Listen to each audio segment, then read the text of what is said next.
Hello students, welcome to lecture number 11 of Principles of Management. Today we are talking about diversity, a very important topic with respect to the HR structure of the organization, or from HR human resource management point of view, diversity is very much important. So our today topic is diversity. Now what is diversity? What are the advantages of diversity? What are the disadvantages of diversity? What government says about diversity? When the concept of diversity came for the first time, we are going to discuss all these things in today's lecture. Be with me and have a good focus. Diversity, what is meant by diversity? Diversity means variety. Variety means differences. There is difference. So diversity from employee point of view means that your employees are different from each other. So diversity means variety. Variety means differences. Furthermore, we are going to explain them. Diversity exists in the organization when there is a variety of demographic, cultural and personal differences among the employees. When there are differences among the employees, but what differences? Differences on the basis of demographics, differences on the basis of cultural, and differences on the basis of personal among the employees. Then we are saying that this organization is believing in the diversity, or there is diversity in this organization. So which type of these differences are? Let's have a look towards these differences. Demographics. In demographics, there are some important factors: age, gender, education, language, religion, etc. These differences are called demographic differences.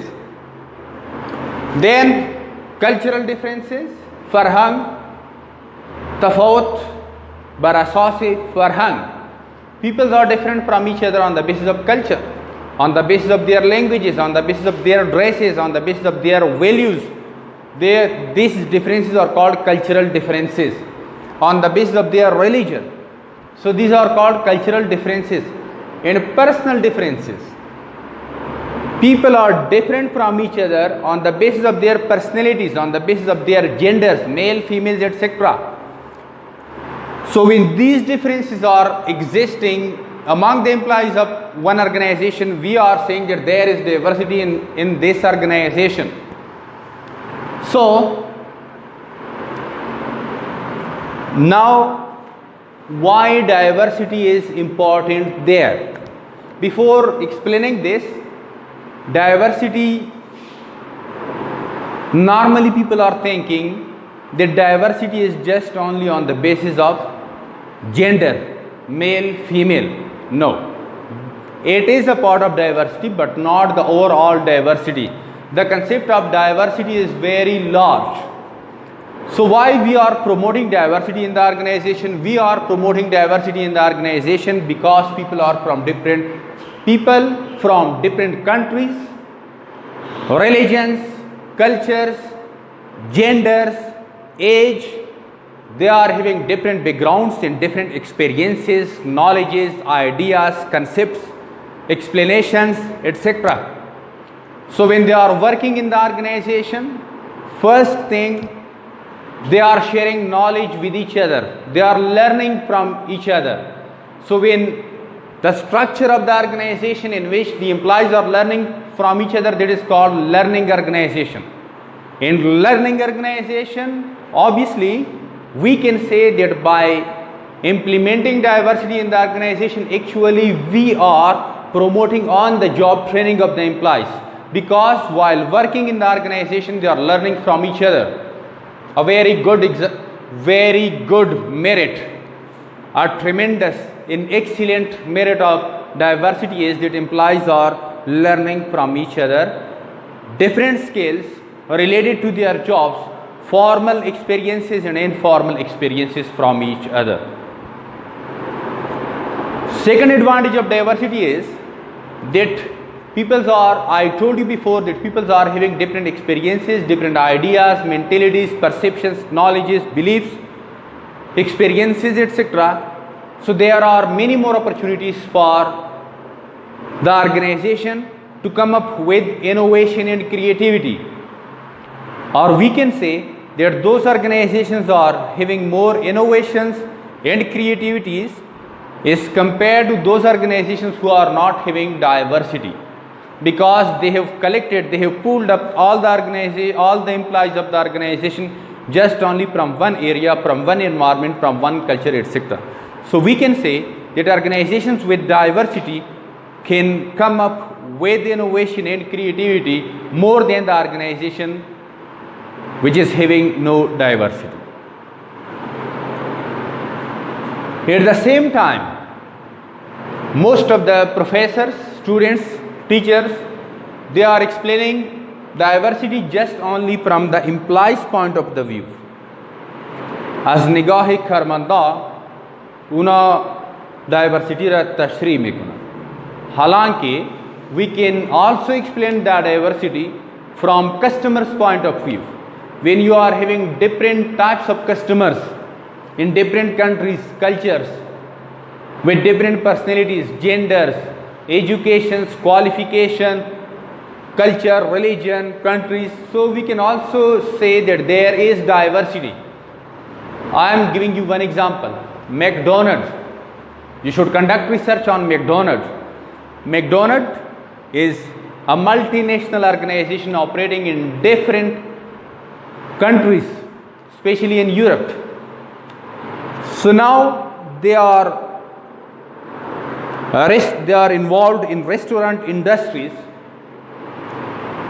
So operating in different countries, they must focus on the diversity from employee as well as from customer point of view. That's why McDonald's is offering 160 different menus for its customers, and that is also one of the secret of the success of McDonald's. So we are proceeding our lecture. There is a misconception in diversity, and that misconception is that most of the people are believing that diversity and affirmative actions are the same. What is first? We should know the concept and meaning of affirmative action, then we will say that they are not the same. But at this point you should remember that affirmative action is a very smaller part of diversity, not the whole diversity.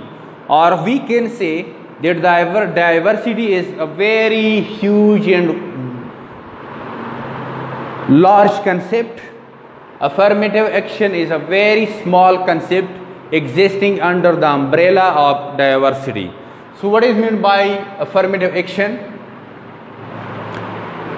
Before going to the definition of the affirmative action, I will tell you that from where this concept of affirmative action came out or originated or popped up.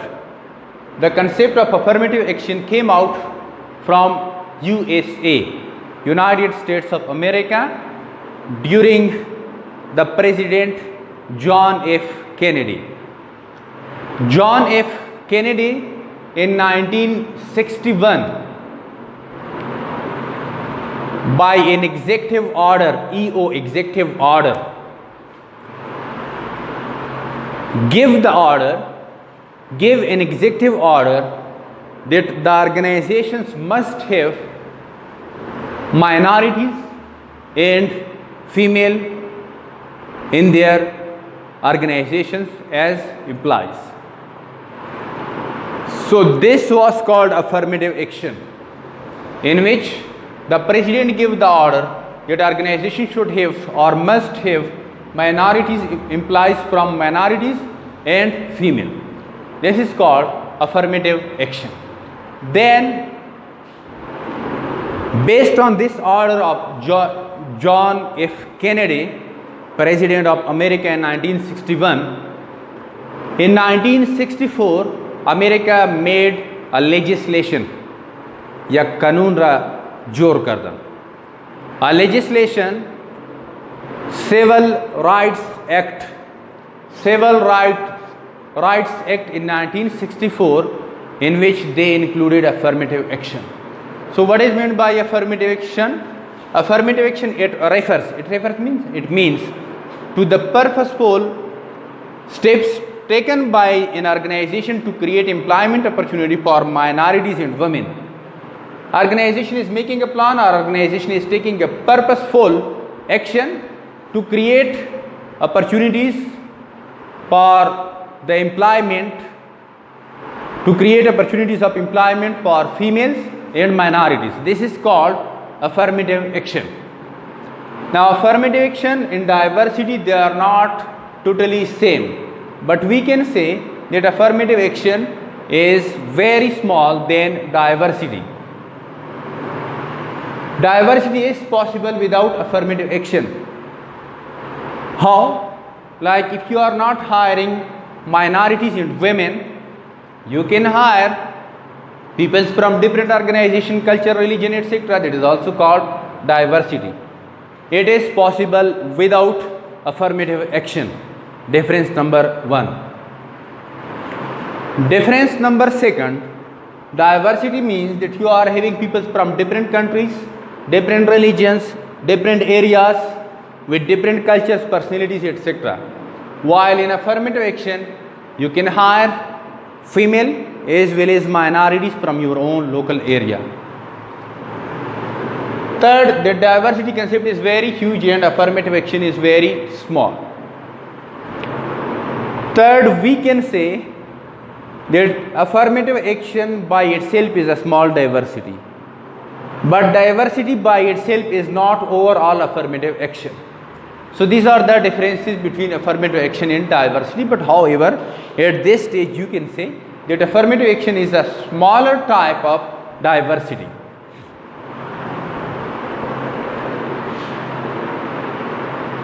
So